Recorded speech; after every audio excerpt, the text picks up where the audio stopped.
Hey guys, welcome to my channel, My Cake Game. I'm Tasha. If you haven't done so, subscribe and turn on notifications. All right, so I'm so excited to be here today because we are talking about the Tiger King. I am going to make a Tiger King inspired cake.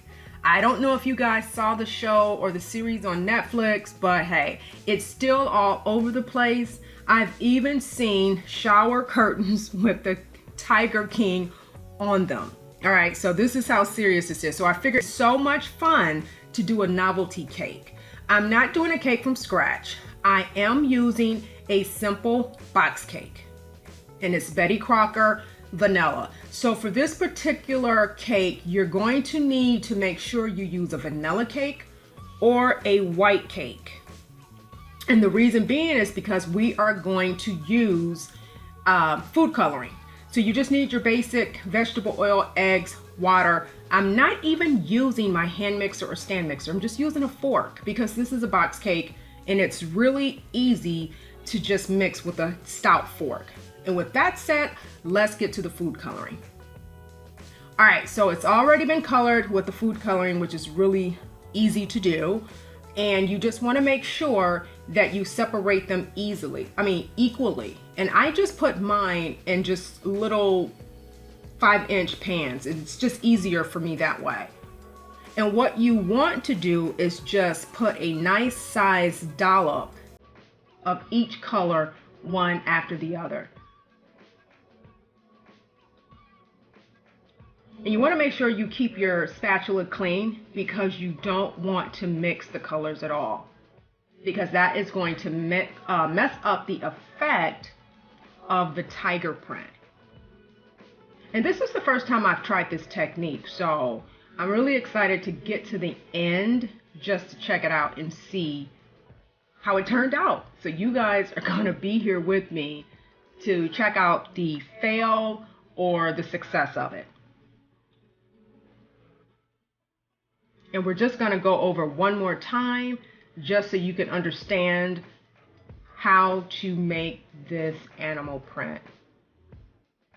And to be honest with you, you could use this technique for a ton of colors. Even if you were doing a unicorn themed birthday, you could easily do that as well. Okay, next we're going to be working on the buttercream. And I use Wilton Bright colors. These are really bright, and this orange is a very exuberant orange. And again, this cake was not meant to look like an actual tiger by no means. This is totally a novelty cake, and this is my own interpretation of a tiger cake.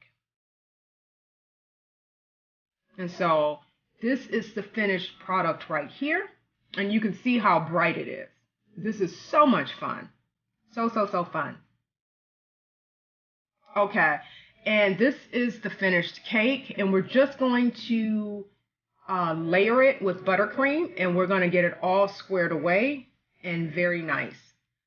I normally cut my cakes. I normally level them, but this time I didn't. I'm just adding enough buttercream to fill in the spots.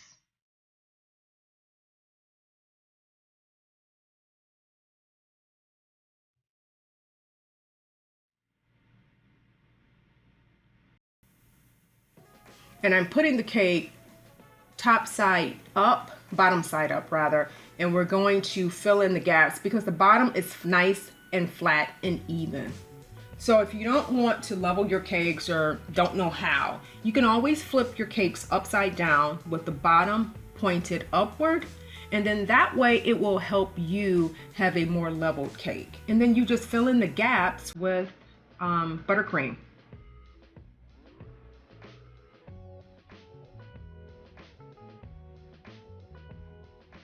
And so now that we have that done, we're just going to go ahead and put more buttercream on the top of the cake and add more on the sides. And don't forget, guys, to stick around to the end so you can see the finale and see the inside of the cake and see how it turned out.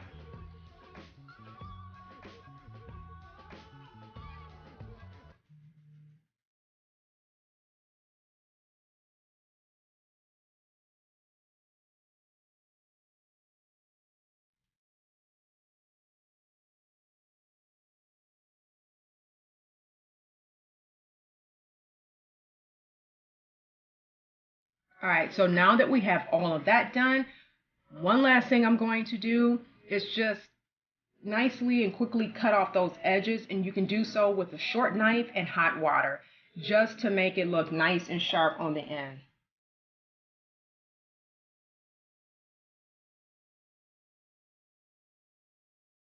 And I've already started putting some of the tiger stripes on top, and I'm just going to walk you through a couple. I just take a very small piping tip and just make lines. And then I have just a small paintbrush that I use only for cake, of course. And I just kind of just spread it out evenly. I like this because it has some texture. It's not flat, and it's, as you can see, it kind of like sets up a little bit.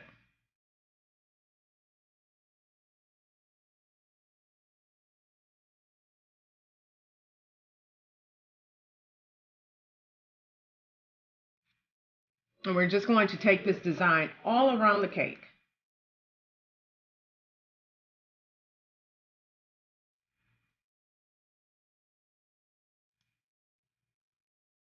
And you're going to do the same thing. The only thing I wish I would have done, you know how they say hindsight is 20/20, is just connect the stripes from the top to the bottom. But it's not a big deal because, again, this is just a novelty cake, something fun to do. This was not for a customer or anything.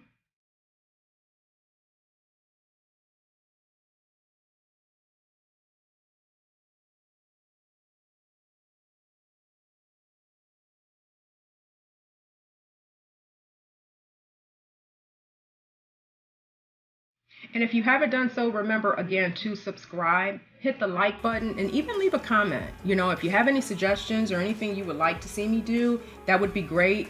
And it would be great to help out a small YouTuber like myself. And check out my other videos. I've got a lot of helpful information with links and things that you can use that can help you with your cake game. Now I'm all done and finished, and this is the finished product. We are getting ready to cut into this bad boy so you guys can see what the inside looks like. So you want to take a really, you want the cake to be cold if you want a clean cut, and the knife to be a little warm and dry. And that will give you a precise precision cut.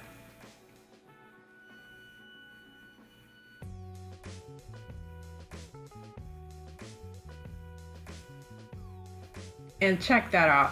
That is a bad cake. And I mean bad meaning bad, good, not bad meaning bad. I was so stoked when I actually saw the inside of the cake because I just was not for sure how the cake was gonna come out. All right, well, that's gonna be it. Check me out this weekend for another cake hack. This is Tasha, and thank you so much for watching, and I will see you guys next time.